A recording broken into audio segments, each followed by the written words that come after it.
So here's a good segue with obedience. She's heard the story 100 times. Yeah. But so with my wife, I finished getting my master's. She finished getting her second degree in nursing. And I was like, I think I should be an adult now and marry this girl. I've been with her for so long. So I actually prayed. I was like, should I marry this girl? I got up from my knees and my dad called me, right? He's like, yo, you gonna marry that girl? And I was like, this is freaky. I was like, I'm thinking about it. He's like, because my dad used to be a property manager in New York, here in New York. And he's like, yeah, one of my clients, he's getting rid of all of his mom's jewelry. He's a really nice ring here. You want it? So the guy got on the phone. He's like, yeah, I'll give it to your dad. Trusted my dad because my dad was there for like 30 years. My dad brought me the ring. It's a 2-carat ring. It was gorgeous. Wow. He sold it to me for guess how much? How much? $900. Wow. Right? So I used that ring to propose to my wife. I put it in a new setting or whatever. Appraised for 25 grand. So shout out to that guy. I still don't know who his name is. So that was the first part. The second part was because I married her, which is a good segue to why we're here, is I named my company after my firstborn, Bella Sloan Enterprises. Oh, nice. Right? And then Bella Sloan has put me in a room in iHeart. So I know that everything that happened since then is because I was obedient years and years ago. Let me tell you something. Being obedient is not easy, but No. the rewards of it are so great. And I'm like learning a lot So about I have that. a different story than y'all. Y'all married and whatnot. I'm not, but I have 2 kids. But I was obedient too because I lived in Charlotte for 3 years, and then I was leaving church. I mean, not leaving church, leaving Charlotte. My last time in my apartment before I went to church, and I you know how you cry out to God in your heart, and you be praying like, Lord, is this what I'm supposed to do? I went to church, and the pastor was like, somebody here is asking guys, is this what you're supposed to do? Was just leave Charlotte and come back home to Philly. Yeah. And he was like, you are doing exactly what you need to do. I came back home a year, and then I started working with Bella Sloan Enterprises. And the rest is history. Wow. And I met y'all at Wallow's PodCon. And you were up there just both of you giving game. And I was like, who are these people? I was taking notes, and I was like, I wanted to make sure that we connected because what you were saying was just so important, right, to our community in terms of like how we just have to get our lives in order, right? Right. And finances are a big part of that, right? But I love that you all are teaching people how to do that in like a real and a practical way. And like as I'm sitting there and I'm listening to you all, it was just like it was approachable. You're Right. right. That's the brand. Yeah. Yes. Yeah. Don't make it too complicated because you're going to lose people. So we make it as simple as possible, very digestible, because once we give them a little bit to eat, it tastes good, and they're able to execute on it. They're like, yo, this worked. What else you got? Yeah. Then we got them. Yeah. Yeah. So when is a good time if you're a young person or maybe even a middle-aged person, like where you need to, how often should you be assessing where you are financially? I mean, I think you should be steadily assessing where you are, depending on where you are in life. But I think every 6 months is a good time to figure out what you've done and what you've grown, because sometimes it takes time to see if it works. Yep. And I think in 6 months you can kind of gauge where you are, and then you can make those proper adjustments. Yeah. Yeah. Where you should start for me is when you're a child. So like I was telling the group outside earlier, my dad was helping me balance a checkbook. I didn't know he was teaching me a skill. He would literally take out the utility bills and he's like, here's the bills. I want you to write the check, and he would sign them. Yeah. Right. So he was showing me that financial literacy component. But like Demaris said, every 3 to 6 months, you got to see where you are, making sure you're on track for your goals, whether it's to pay down debt, whether it's to build up a savings account, or whether it's to build up an investment account. You got to stay on track, just like you would do anything else. You track your weight every week, every month when you're trying to lose weight. Right. You know, you get a report card every quarter. Same thing with your financial goals. And I think that's important too, because I didn't know I was spending that much money. September was the only month I caught that I spent $700 on DoorDash. There's probably other months prior to that I spent that much money too. Right. So had I not made that, I should have made assessments prior to. But now that I've done that, I've been saving a lot more money in that space too. Yeah.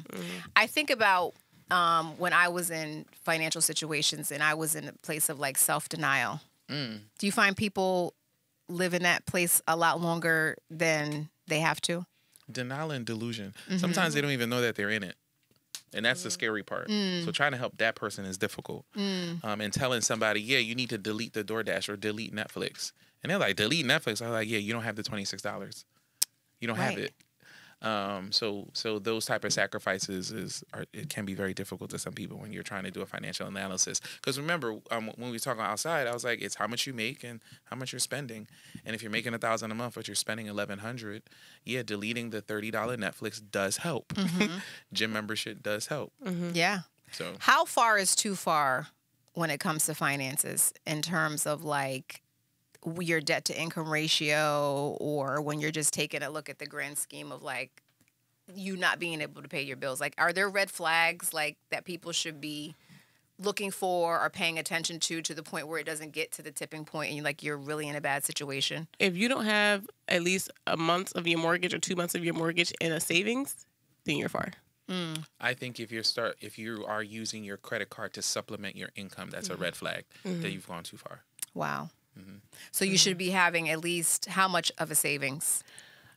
I mean, that's subjective to like your current status situation. Like somebody that live at home with their parents, I mean, your savings could be whatever. But like if you have your mortgage and you have a family, I think a good 2 months is great, plus $1,000 just for, you know what I'm saying? A little extra stuff. So with those two, I think that's a good start. And to keep building on that, don't ever touch it. Yeah. To add to that, if you are in credit card debt, paying off that debt first is more important than saving. Correct. That sounds a little controversial because your credit card debt is about 20 to 30% a month, depending on where, what credit card company you're with. But if you're saving that money, right, you're getting 0.1%, right, and then you got inflation to deal with. So you're actually losing money by saving money. So it's better to kill your debt first, then start saving. Yeah, that makes sense. So I want to kind of talk about where we are culturally, right? And when it comes to finances. And, we like nice stuff and we set the trends. But oftentimes as a culture, we look the part and we don't live the part. Right, in our personal finances. So what is your kind of take or your perception? Well, you see Herman, he got on a cardigan from Old Navy, well, listen, and a Banana Republic T-shirt. Right, he don't. Right, so that is deeper, right? Because pause. All right. That is deeper because our culture doesn't necessarily have wealth or income or anything like that. So when we finally get it, I don't know what it is about our complex, we have to show it first. So you can always tell new money, right? You can always tell new money. And I remember when I first started getting a little money, I wanted to ensure that I skipped that step. I wanted to look like old money, or I wanted to look like I didn't have money. What does old money look like? Old money looks like you don't have no money. Like Mark Zuckerberg, he wears the same thing every day. He has that gray T-shirt, but that T-shirt is $400. And if you know, you know. So for another person, it's like, oh, I know what that is. Right. Right. Or like even, and I've fashioned myself after Steve Jobs. He wore black every day. Yeah. Black turtleneck. And me, if you see me in Philly, I'm wearing all black every day because I'm thinking of wealth things. I'm not thinking about getting dressed and looking good for somebody. I'm just not interested. And it's easier for me because I'm a guy, so I don't have to do all that stuff, right? Yeah. But back to your question, I think we do it for psychological issues. Maybe there's some trauma in our oppression where we have to show that we have. Like if you had 2 Louis Vuitton bags, they're always going to pick the Louis Vuitton bag with the print on it, right? Not the regular plain one. Yeah. Or why do you have to get the Louis Vuitton bag? It's just a purse, and you don't have $3,000 to put into the purse, and that's what the purse costs. It's funny. I came across this reel the other day on Instagram, and they were saying exactly that. Like you have the Louis bag, right, and there's only $100 in the Louis bag. $100 in it. Wild. Crazy. Wild times. I think sometimes they need to just get it out. Just get it out. Hurry up and get it out. Get all the stuff, get it out. At the cost of what though? Hey, listen, I get it, because I'm on your side. I'm not all that either, but let them get it out. Because it's not going to get any better you telling them to do this, and they're going to still just get it out. Just like a man that, ain't ready to get married yet. Right. Let them get it out first. That's the comparison? Go Soldier Wild Oats? Listen, just get it out of your system You got a time period that you need to hurry and get this out, and then come on, be for real. Now, granted, it ain't the best advice, but I know some people need in our that. Culture, just hurry up and get it out. For me, I remember when I first started making any kind of money, I was like, I just want to be able to go in and buy something out of Louis Vuitton, and it was just an experience. I'm like, I want to go in, I want to touch the box, I want the whole, and like I had that, and I was like, that didn't feel any different than going into Express. And let them fill it out. Yeah, I feel good, and then you go home and you realize, damn, I really spent $1,400 on this bag, right? And I'm about to eat noodles, right? Let them have that moment. Can I challenge you guys? Go ahead. Sure. Let me challenge you on that. There's a cost to that. Of course. I understand that you're not wrong, but there's a cost to that because remember when all that $6 trillion was printed 4 years ago? And I'm in Philly, and the line at Louis Vuitton was the craziest thing you've ever seen. They printed that money and they gave it to Louis Vuitton's family. It was the wildest thing because everybody need to get it out their system. Right. So I'm like, all right, it'll cost you though. Yeah. And now, I have a wonderful jeweler, and I'll tell you, my Rolexes, they're used because everyone that got it out their system, I went and bought their Rolex half off. And that's good for us. And isn't a Rolex an investment piece, though? Oh, 100%. Yeah. Sure. Especially since I got it half off. Yes, I'm up. Yeah. Yeah, I'm up. I put it on my insurance policy, and they appraised it. I was like, oh, this is a win. And now I literally have something to give to my kids. Here's Daddy's gold presidential. It's kind of like art. Yes, it's kind of like art, yeah. You have to know what pieces to buy, of course. Right. Interesting. So I guess how do we culturally get out of that mindset when it comes to money? Like, how do we shift that narrative? Mentorship. Yeah. Having that consistent accountability, especially for Mr. Uncut over there. I mean, Mr. Meet the Cut. Just holding people accountable and then being like there. Because I feel like that sometimes, like in our, what you call it? What? 2020, 22? What was it? What you call it? The pandemic? The pandemic? The pandemic, when all those bands of money was given out. Right. When it was there, everybody was an entrepreneur, but everybody wanted something from somebody. And I feel like being that person or that leader that is just truly invested in them and giving them the love that they need in that space, I think that's most important to help us be able to understand the greater scheme of financial literacy. Yeah. So let's just take, the average American right now, right, where things are. Do you feel like we are in a recession? What? Yeah. 197,000%. $7 on a loaf of bread. On a loaf of bread. Just because they're not saying it on the news doesn't mean it's not happening. We are 100% in a recession, and it's frightening to me. So can I tell you my Thanksgiving story? Sure. So I didn't know how bad things was. I have an amazing wife, an amazing mother. My sister used to live with me. So I never had to go grocery shopping, ever, right? So it was Thanksgiving, and my mom was like, go pick up syrup and a bag of ice. 2 things. Because it's the holidays. I was like, man, y'all should have got it already. Why don't you have Target send it? She's like, oh, you're running out. Just go get it. Yeah. I went to ShopRite, and the syrup was $8 and a bag of ice was $7.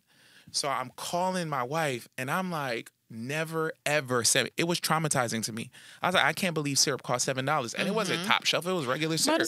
My syrup is $16.99. I saw the $16.99 one. I was like, why is it so expensive? Syrup. Real maple syrup. Real maple syrup. I don't care. It's syrup. I don't care. It's bad out here. So thank God we have a business and we have investments. But if I'm feeling some type of way about it, and I just feel some type of way about it, what about people who truly are in a situation? Like it was a wake up call for me, and we actually changed our business model after I saw that. We have an academy. It used to be a higher ticket program, and then we moved it to a subscription program. We was like, yo, people can't get access to this information because they ain't got it. Yeah, because they paying $16 for syrup. They don't have no money to give me. So let's talk about that mentorship program. Like, what does that look like when someone comes to work with y'all? So that's another company we named after my daughter, Sloan Academy. So in that, we teach people how to first fix their credit, which is super, super important. Then we show them how to set up their businesses properly to get business credit. Because I always teach people, get everything out of your name and put it in your business's name. So what do you say? Everything out of your name? Cars out your name? Cars out your name. Okay. House out your name. Credit is out your name. Like, put everything in a business name. You want to separate everything. Because the United States is a corporation. Right. So you should move like a corporation too. So I have a personal profile and I have a business profile. I have a Herman Dolce credit profile, and I have a Herman Dolce LLC because I turned my name into a business. I have a Herman Dolce LLC profile. So I teach people first build up the personal, and then you're able to leverage that to get business funding. So my car is in my business name. All that stuff's in my business name, and you could write the stuff off. So now we're using the strategies of the wealthy. So like this trip to New York, the hotel that we have, this is a business trip. Sure. So I kept the receipts, and at the end of the year, I'm going to give it to my tax professional to write it off. If I didn't have that piece of paper, I wouldn't have been able to do that. Right. So we just moved it. And so we're teaching people how the wealthy move in regards to getting capital, leveraging capital, and they do it with credit. Yeah, so we meet every week, every Wednesday at 7. They meet with us. We have welcome calls. We have mastermind calls. We have accountability calls. We have a call called "What Have You Done Lately" with him. You have in the material there's like course modules that you can watch on your own, like self modules. Sure. You take notes, you execute on that stuff, and then when you come to class, what have you done before you ask me a question? Because a lot of people will ask a question and be like, "Oh, I didn't read it," or "I didn't know." No. Then you can't answer what did you do in order for this to work for you? Accountability. Yeah. So we have 2 of those every month with the mentees, and we just keep it going. Now every quarter we're looking to do like physical location pop-ups. We just had one in January. So we're also trying to go to different states, of course, where they are, to meet up with them. Mentees are to be live in person. And that's free for them. Oh, wow. Is money or habits with money is it hereditary? Yeah. Yes. Yeah. 100%. I was just telling the guys in here, no matter how much money you have, if you have bad habits, then you can run out that money quick. Yeah, and you learn those habits from those who raised you. They could only teach you. Yeah, what they know. What they know, right? Yeah. So I think even like a scarcity mindset too, because I remember like growing up, and we didn't have a lot, but it would be projected like, oh, I could feel it in the atmosphere. You know what I'm saying? Yeah. And it's like my stepdad would be worried about money. And that's just because he came from a very poor economic background, but he like carried that over, and like I would see little parts of that like in my adult life. Like God, there'd be like that scarcity mentality. But then I would also be with my grandmother, who didn't have a whole lot of money, but she was resourceful, and we always felt like I never Figured felt it like out. we didn't have stuff. So it was good to kind of help like balance that out for me. But I can see how money is like totally attached to mindset, and your relationship with money is like totally tied to what you've gone through personally. I grew up in a family where my uncle was like, "You better work, because I ain't gonna always be here. You better work. You better work. You better work. You better work." And then my mom, she worked, but she wasn't having 2 and 3 jobs. And I knew what I wanted, and I knew that I didn't want to work from check to check. So my uncle saying like, "You need to work." Before I came, I had 5 W-2s. Wild. I worked. Because I was like, I don't want to live that life. I don't want to be check to check. I want to have money in reserve. I always had money in the tuck. So, I mean, it just comes from what you took in and like what you internalized from youth all the way up. That's why when he said knowing how to finance your money in the beginning as a baby is most important as you grow up to be an adult, because then you'll know how to maneuver through that. Right. Yeah. So do you like, when you take a look back, did you see yourselves doing this? No. I knew I was always going to be a businesswoman. I'll give you a small story, quick, boring story. My uncle, shout out to Uncle Myron, he was what I call an unemployed rich man. Because growing up, everybody had a 9 to 5. But when I lived with him, every first of the month, he would have wads of cash. And I was like, where he get this money from? And he's always here. And one day he was like, "You want to see?" And he took us. And all he went around in the city was to collect rent money. He was collecting. I said, "I want to do that." So I originally wanted to be a realtor, right? I switched that career quickly because I realized I had to actually be present for people, right? And I didn't like that. And then I didn't like indecisive. Like people like, "I want to buy a big old house," and It was too much. So I switched to mortgages. Long story short, I always knew I was going to be a businesswoman. I just didn't know what. So I went to school for business management, marketing, got my degree, but I didn't know what I was going to be. But I did wind up ending up in mortgages, and I still do mortgages now. So kinda, but not really. Okay. Yeah. What was the question again? Oh my God! Did you figure out if you was going to be here or not? He was a social worker. No, I was so enthralled with it. It's funny. Finally, a time I never heard a story. I was like, "Oh, that's a good story." You never heard that story? That was a good story. No, no way I knew I was gonna be this, because my parents, I'm first generation Haitian. They taught something called l'église, l'école, l'accueil, which means stay home, go to school, and go to church. That's it, right? And you have to get an education and you'll be fine. So I tell people all the time that the world that my parents prepared me for no longer exists. So going to get an education is just not it anymore. You either have to, I'm not saying everybody needs to have a business, but it's either entrepreneurship or you have to learn how to invest. Right. Right. So I got caught up in the HGTV wave. Saw a couple of people flipping real estate. I thought I could do that too. So then I got into that world, but I was a social worker. I was a therapist. And then I realized that mentorship and having a business will set me free from working the 9 to 5 and being beholden to somebody. And then the rest is history. Now, granted, the rest is history includes a lot of downtime, a lot of losses, a lot of 6-figure losses. Was very, very difficult, but I wanted this more. and it looks like it's kind of working out. It's kind of it's working out. Yeah, I would say so. Yeah, it's working out. So you have a social worker background. You're kind of doing that for people right now. Pretty much, right. So money and therapy. His therapy skills on me every day. Every day. I'm like, how are you doing today? I think you need to.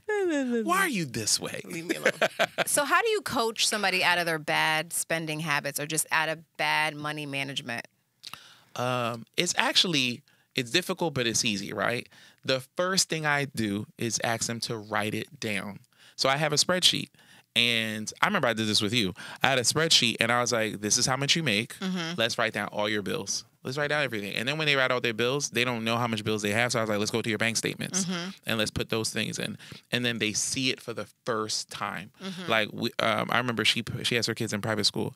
I was like, yeah, you got to take your kids out of private school, put them in a public school. It'll save you thousands. And she wasn't having it. And they still in there 3 or 4 years later. We figured it out. But once people see it for the first time, now that's tattooed on their brain. So even if they walk away from me and don't do anything, that's in their head every time they swipe or every time they order Uber Eats or something like that. Actually seeing those numbers and seeing that they have to make a significant or drastic change. With finances, it's never little. It's a big change that you have to make. You either have to get a second job or you have to adjust your W-2s. That's another conversation. So that you can keep more money in your check and use that to pay down your debt. But they have to do something drastic. And then once they are doing that drastic thing, then I'm like, well, while I have you in this mindset, here's what else we can do. Right. What's considered, I guess, poverty level, monetary wise, and what is considered wealthy? Like how much in the bank is, oh my God, this is a problem. And then how much money is considered like wealthy? Damaris is generous with 60 to 90 days worth of bills. I think in this economy in 2024, you need to have a year. That's number one. Number two, to be considered wealthy, that means wealthy to me or rich does not mean how much money you have. It's how much time you have. So I don't have $50 million, $100 million, but I have time to do whatever I want. So I consider myself rich and wealthy. So when you said, hey, Herman, what day is today? Wednesday. I don't even know what days it is because I don't work a 9 to 5, right? So I'm like, all right, well, Herman, we'll see you on Wednesday. I'm like, okay. Yeah. Why? Because I can do what I want. Because I have the time to. Because I have investments or other things that are working behind the scenes that pay the bills for me. So even if I only made $1,000 a month, my bills are only $100 a month, right? So I have a lot of capital and I could do whatever I want with my time. Just like your uncle. He wasn't rich, but he was able to go get rent and do whatever he wanted. And all his bills were paid. And lived in the suburbs and that's cul-de-sac. freedom. Super rich to me. Right, super rich. So it's relative. So let's just create a real-time scenario. Someone is in this economy. They're not making a lot of money. They've got a lot of bills. They've got a lot of debt. They feel overwhelmed.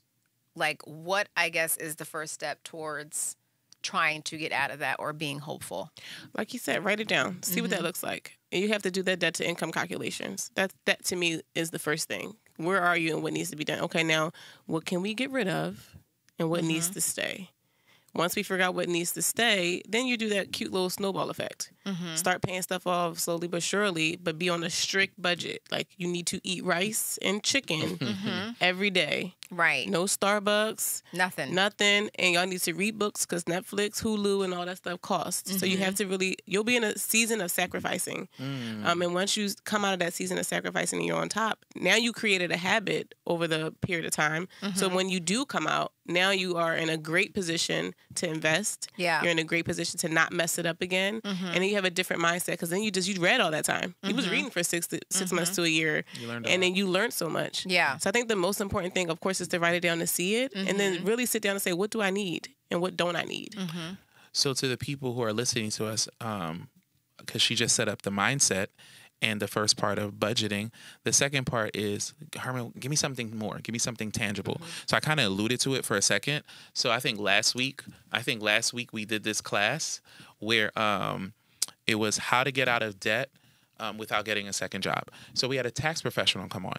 So we teach people that you are literally giving the government a tax-free loan every single year, every single paycheck. Because in January and February, right about now, my timeline is going to be full of people in Jamaica on vacation popping bottles, right? Because they got the $3, $4, $5, $6, $10,000 tax check. But what happened is that the government just gave you back your money. Right. Right? You gave them, they put in a savings account and they just gave it back to you 0% interest, right? So we teach people how to adjust your W-2s so that you get that money all year long. Right. So in January, I don't owe you money, you don't owe me money, U.S. government. Right? And that equates to what? $300, $400, $500, $1,000 a month. That you're getting in real time. In real time. Yeah. And you have to act. Now, this is where my plan piggybacks on what Demaris said. You're going to use that money. You're going to act like you never got it. Now you're paying down your debt a lot faster. Right. Or now you have money to start to invest. So you don't have to get a second job, but you have money that's making money for you. Or you take that money and invest in yourself because the ROI on that is infinite. So me, I went to college. I'm not going to say college is a scam, but I got a master's degree. I think I'm $85,000 in debt from that. Not anymore. Shout out to Regine. Right. I'm not Regine. Oh, you're not Regine? No. All right. But No, she I got me still out of have debt. my student loan. You're jealous? Yeah. That's crazy. She discharged my student loan debt. That's another conversation, right? So it's all gone. So now I started to take mentorships and other classes to teach me skills because the ROI is infinite. So I took a stock course. I took a financial literacy course. I took a credit course. I used all these things, and now the return on investment is infinite. So also take that money and invest back in yourself. Wow, that's good. So somebody's, say they're getting their 10K back in their return this year. What should they be doing with that 10K? Paying down debt, 100%. 100% first. And if you don't have any debt, you need to be reading to figure out what you want to invest in. What do you want to invest in? People ask us that all the time. What should I invest in? And I give them the same cheesy answer. Yourself. Because they want me to tell them, get into Toro, get into Airbnb, invest in real estate. But I want to say invest in yourself first, because even if I tell you get into real estate, you're going to blow the money if you don't have a mentor. And you don't know what you're doing. You don't know what you're doing. Yeah. So invest in yourself. Take some classes, take some courses. YouTube University first for free. Mess up for free, right? And then hire a professional to be your mentor. That's good. Well, they can hire you too. Oh, yeah, they can hire too for only $50 a month. Bella Sloan Academy. We are here to be of service to you. And how do people find you? All right, well, you can go to www.bellasloanllc.com, or you can follow Haitian CEO. Haitian_CEO on Instagram. Or Demaris_the CEO on Instagram. Awesome. Well, I hope you guys come back. I feel like you just tipped the iceberg today. Yes, you gonna have us back, Kenya? Yes. This was dope. Absolutely. Yes. Absolutely. Really I appreciate y'all. Like this was good information. This was a nice little vibe. Yeah, yes. You got a great thing going on here. Thank you. Congratulations. I'm just trying to pay it forward and pour up back into us. Absolutely. Yeah, we appreciate so thank it. you for helping me do that. No problem. Thank you. Yes. Thank you. So till next time. Till next time. Till next time. All right. Bye. Bye.